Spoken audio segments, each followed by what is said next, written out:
बढ़ेगी भारतीय वायुसेना की ताकत। फ्रांस से 5 राफेल फाइटर का पहला बैच रवाना। भारतीय वायुसेना की ताकत में इजाफा होने वाला है। फ्रांस के मेरिनॉट एयरबेस से 5 राफेल फाइटर विमानों का पहला बैच रवाना हो चुका है। 7000 किलोमीटर की दूरी तय कर यह बुधवार को भारत पहुंचेगा। रिफिलिंग के लिए सिर्फ यूएई में रुकेगा।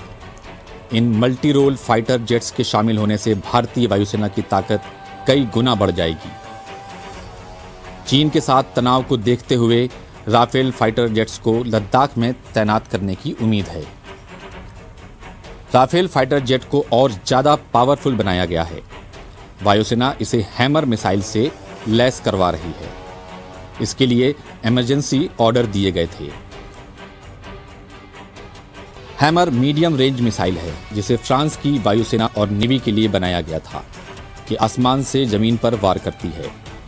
हैमर लद्दाख जैसी पहाड़ी इलाकों में भी मजबूत से मजबूत शेल्टर और बंकरों को तबाह कर सकती है। राइफल फाइटर जेट्स मीटियर और स्कार्प जैसी मिसाइलों से भी लैस है। मीटियर विजुअल रेंज के पार भी अपना टारगेट हिट करने वाली अत्याधुनिक मिसाइल है। उसे अपनी इसी खासियत के लिए दुनिया में जाना जाता है। मीटियर की रेंज 150 किलोमीटर है। भारतीय वायुसेना के पायलट जिन्होंने राफेल विमान की उड़ान की ट्रेनिंग ली है, वही विमान उड़ाकर भारत आएंगे। 29 जुलाई को राफेल विमान को औपचारिक रूप से भारतीय वायुसेना में अंबाला में शामिल किया जाएगा।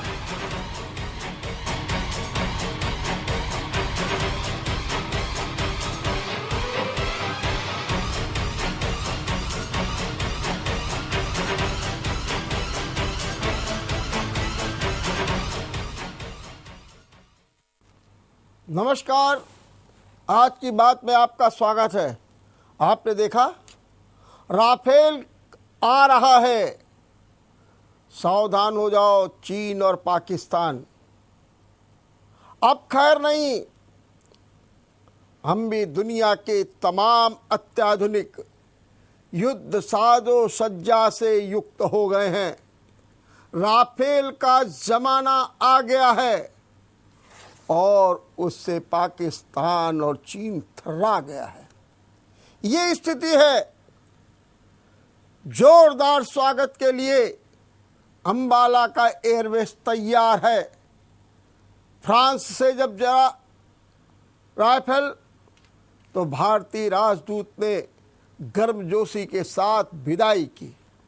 और ये वही राइफल है जिसे राजनाथ सिंह रक्षा मंत्री के रूप में फ्रांस जाकर के इसे स्वीकार कराए थे, इसका पूजन किया था।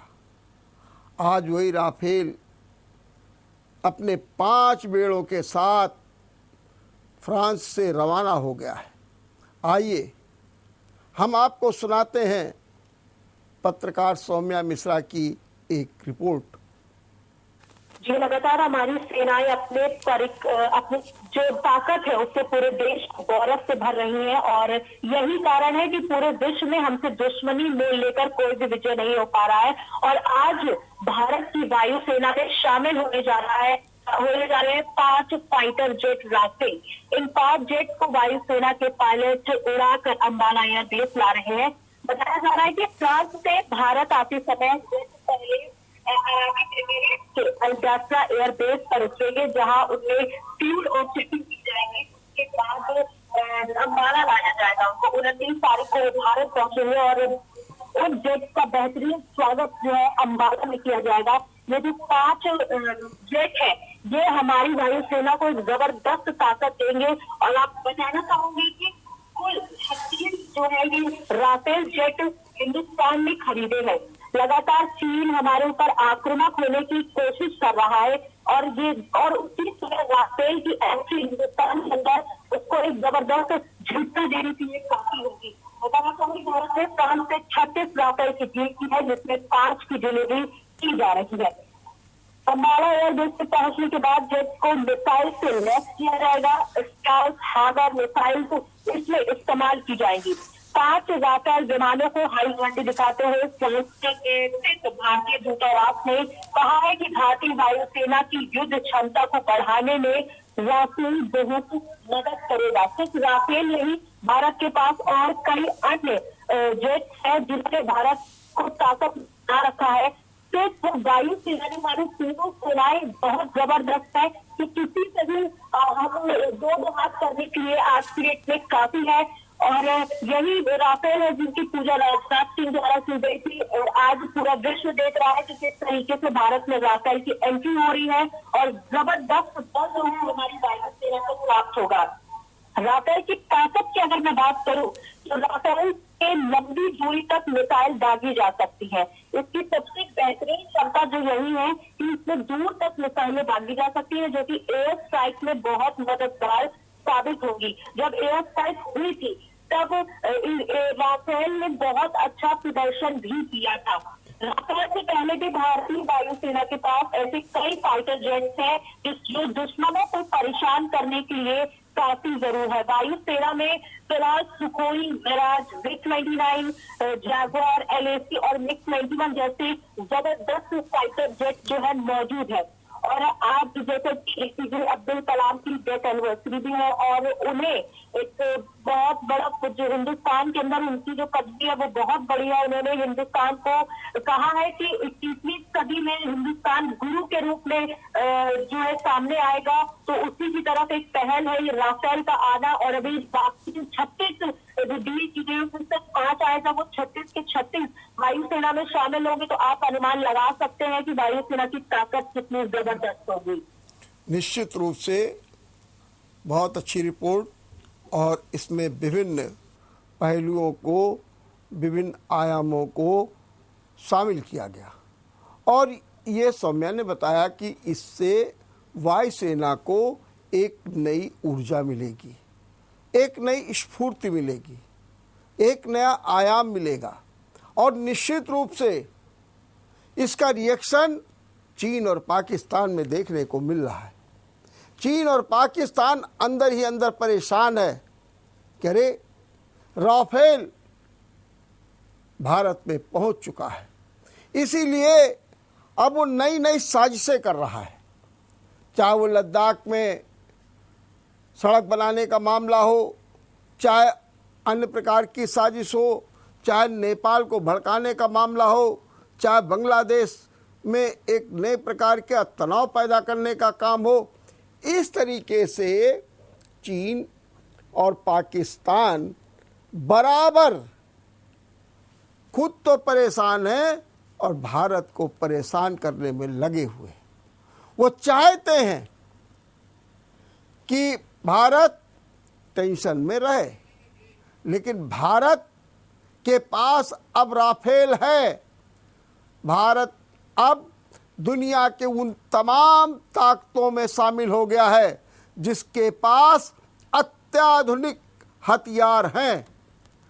भारत अब उन तमाम शक्तियों में, उन तमाम बिंदुओं में, वो तमाम दिशाओं में आगे बढ़ चुका है जो दुनिया की तमाम ताकतें अपना रही हैं। इसीलिए चीन परेशान, पाकिस्तान परेशान, और वो लाख कोशिश कर ले हमारे पड़ोसियों को भड़काने की, वो लाख कोशिश करे हमको धमकाने की, वो लाख कोशिश करे कि हम भारत के ऊपर अपर होकर के चलें। लेकिन ध्यान रहे, पाकिस्तान समझ ले, चीन समझ ले, अब वो भारत नहीं है। अब ये भारत राफेल वाला भारत है। अब वो भारत अत्याधुनिक हथियारों वाला भारत है। और ये इसकी साज सज्जा जो है वो चीन और पाकिस्तान में नई बेचैनी पैदा कर रही है। लेकिन ध्यान रहे कि अब तो चीन और पाकिस्तान को अपनी हरकतों से बाज आना चाहिए। अगर नहीं आते हैं तो ये ध्यान रखें कि हम हर तरह से मोर्चा लेने के लिए तैयार हैं। हमारी सेनाएं बिल्कुल सतर्क हैं, हाई अलर्ट पर हैं और हाई मूड में हैं और दो दो हाथ करने के लिए तैयार हैं। देखते रहिए जेएमडी न्यूज़। हम यहाँ पर एक छोटा सा ब्रेक ले रहे हैं।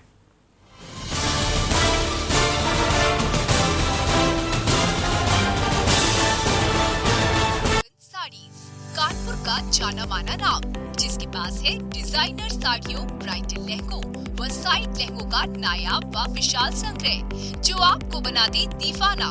श्रीलगन साड़ीज, जो हर खुशी के पल में है आपके साथ। इस बार भी दे रहा है आपको ब्राइडल लहंगों व साइड लहंगों पर फ्लैट 30 से 50% का डिस्काउंट। आपकी खुशी हमारा हक है। श्रीलगन साड़ीज, दर्शन पूर्वा व तिलक नगर, कानपुर।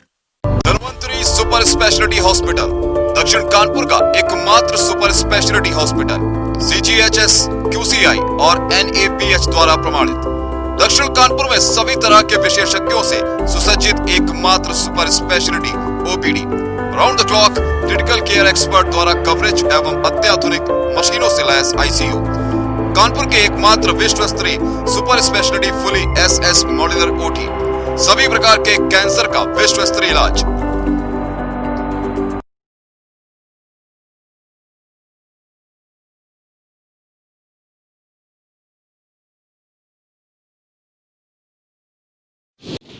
आप देख रहे हैं JMD न्यूज, आम जन की आवाज।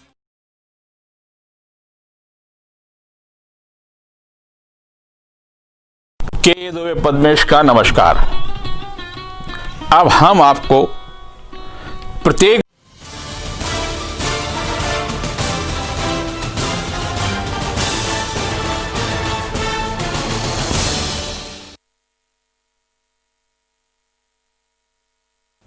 आपका एक बार फिर स्वागत है।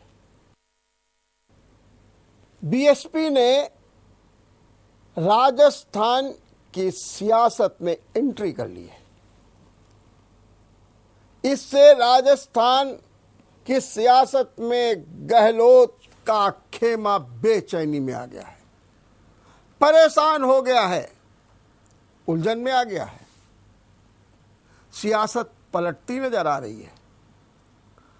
अगर वास्तव में बीएसपी की चाल चल गई तो बीएसपी पहले से ही गहलोत सरकार से नाराज है। उसका आरोप है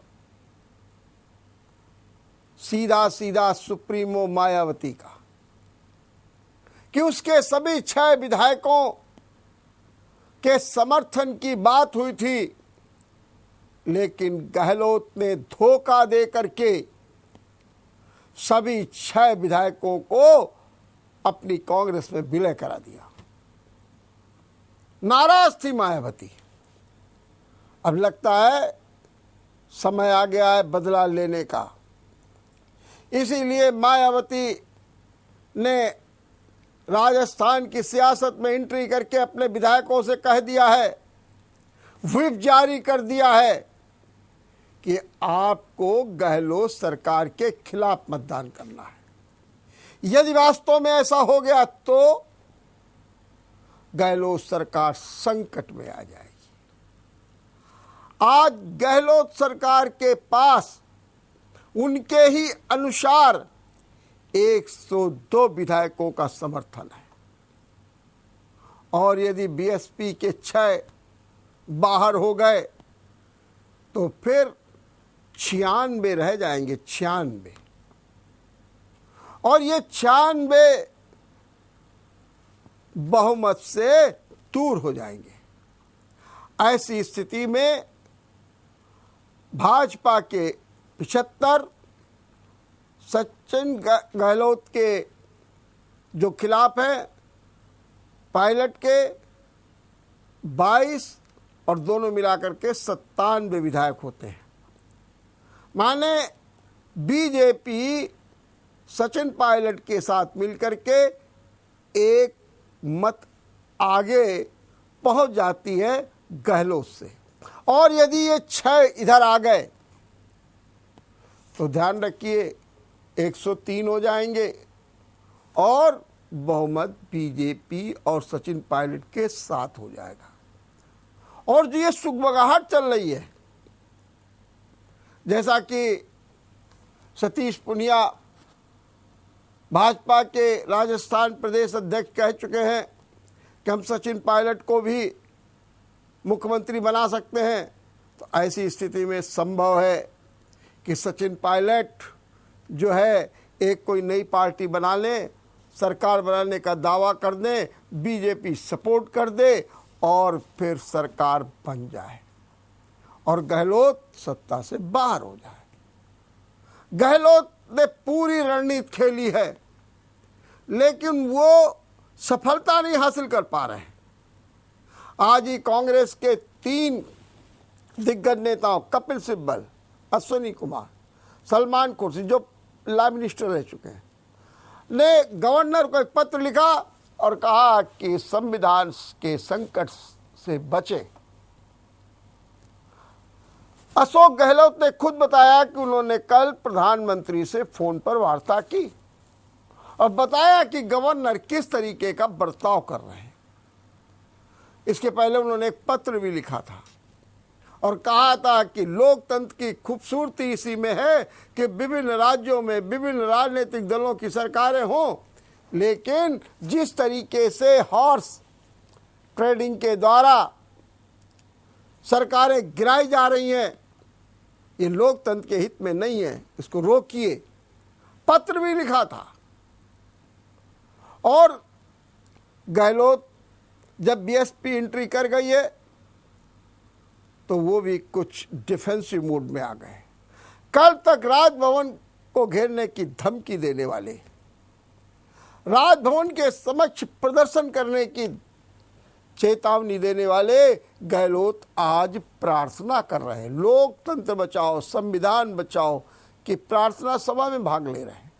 उन्हें मालूम है कि अगर सरकार ही प्रदर्शन पर उतर आएगी तो फिर राष्ट्रपति का शासन लगना बिल्कुल तय हो जाएगा। ये भी सम स्थिति है। गहलोत ने बार बार ये कहा गवर्नर साहब से कि आप विशेष सत्र बुलाइए। गवर्नर साहब भी जानते हैं कि ये सत्र क्यों बुलाना चाहते हैं। उनका कहना है कि कोरोना के मामले में हम सत्र बुलाना चाहते हैं, आप मुझे अनुमति दे दीजिए। अभी जो 31 तारीख को जो सदन बुलाने की बात की गई है, उसके लिए जो कल कैबिनेट की बैठक में प्रस्ताव पास हुआ और गवर्नर के पास भेजा गया, गवर्नर ने उस प्रस्ताव को वापस कर दिया।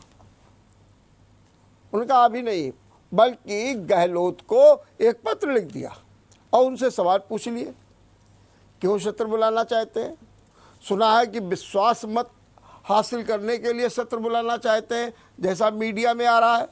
आप कह रहे हैं कि हम कुछ बिल पास कराना चाहते हैं, इसलिए हम सत्र बुलाना चाहते हैं। स्थिति स्पष्ट कीजिए, क्योंकि उनका ये भी कहना है कि आप कोई बिल ला करके और व्हिप जारी करके सचिन पायलट के लोगों को मुश्किलों में डाल सकते हैं कि यदि वो नहीं आते हैं व्हिप के अनुसार तो अयोग्य ठहराए जा सकते हैं। अगर आते हैं तो फिर सारा मामला निपट जाता है। ये स्थितियां बनी हुई हैं।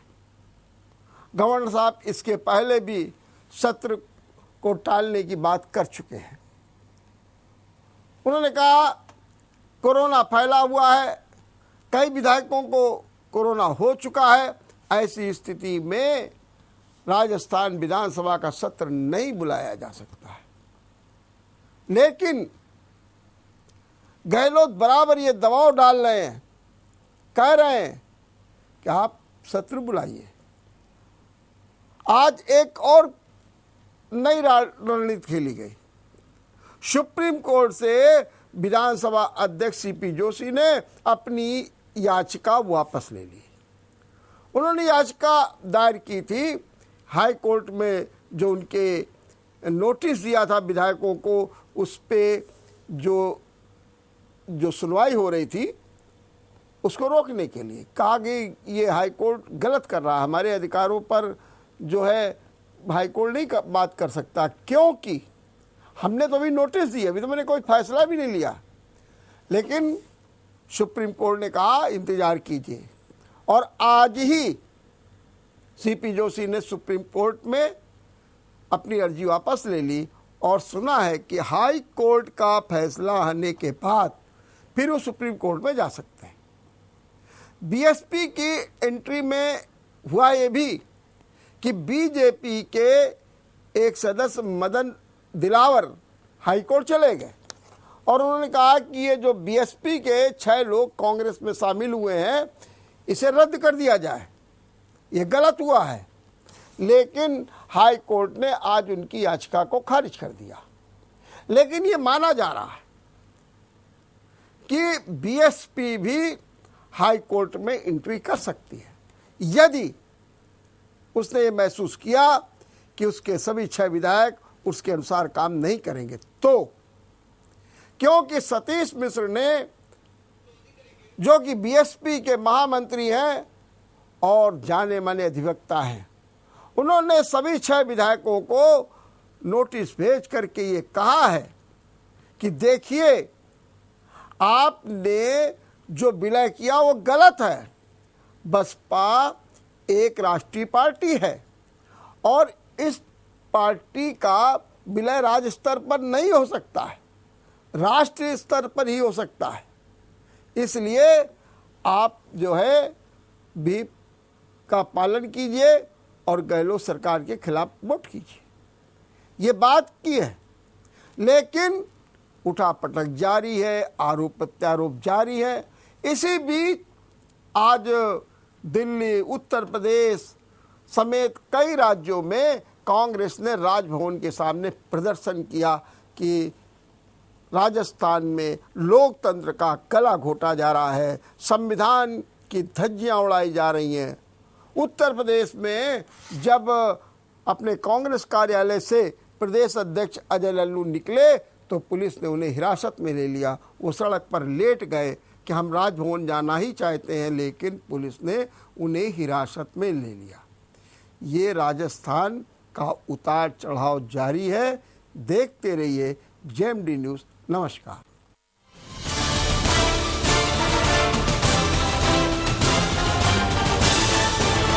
Grand Keith Hotels. Comfort,